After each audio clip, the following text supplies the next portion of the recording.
Very good afternoon. Again, depending on where you are in the time zone, in my time zone is afternoon.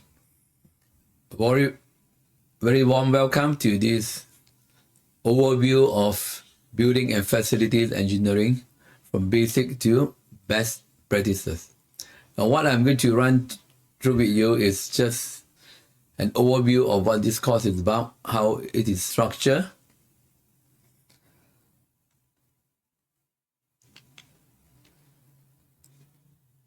Yeah, so we start with facility manager.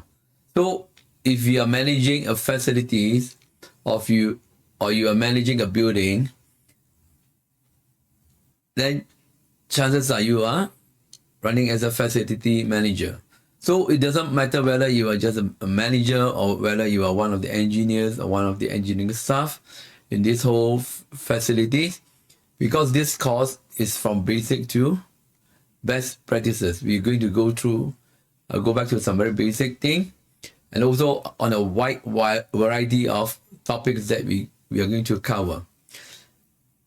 Because facilities management is quite a multi-discipline and wide area, so we are unable to cover every aspect of facility management or engineering. By definition, a facility manager is a profession that encompasses multiple disciplines to ensure the functionality of the built environment by integrating people, place, process, and technology into it.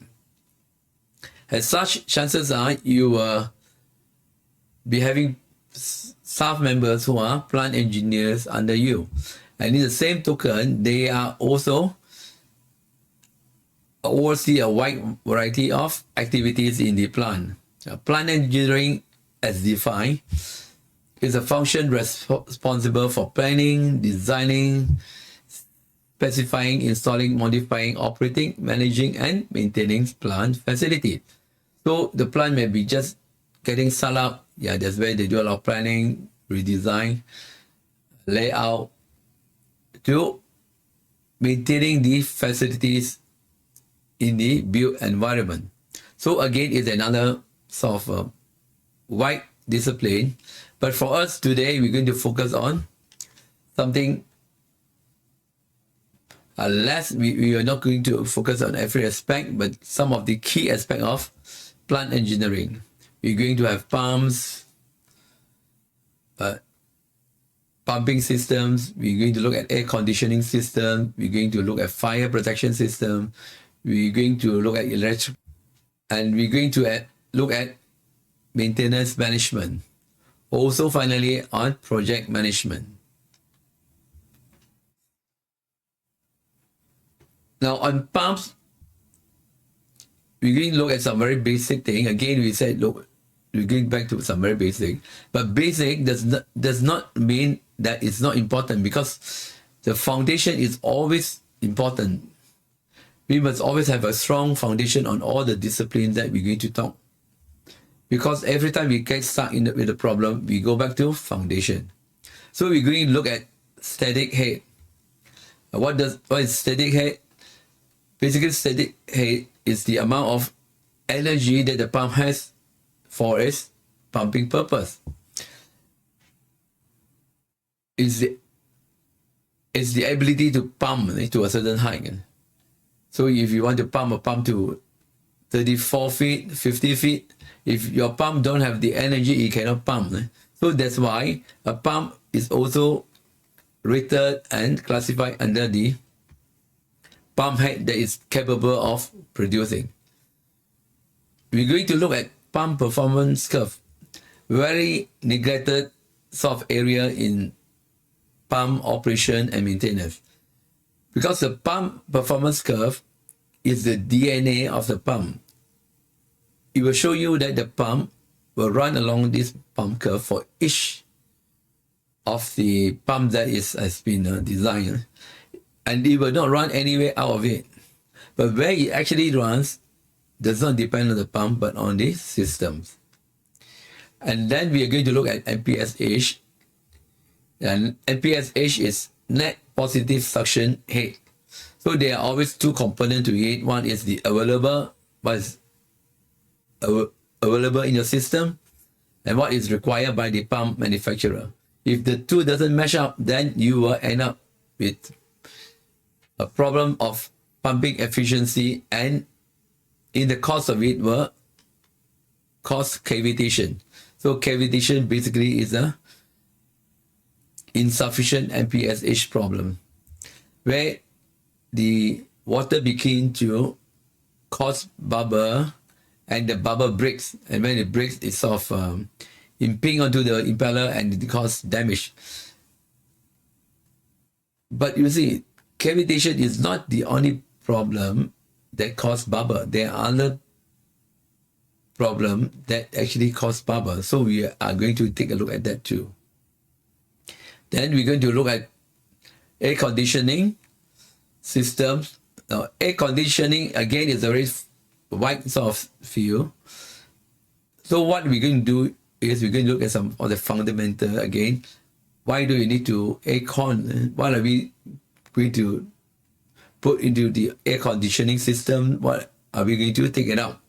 So we're going to look at some basic thing. We're going to look at heat gain in building. We are going to look at the refrigeration cycle, the different type of air conditioning system, and maybe a last word on maintenance and troubleshooting.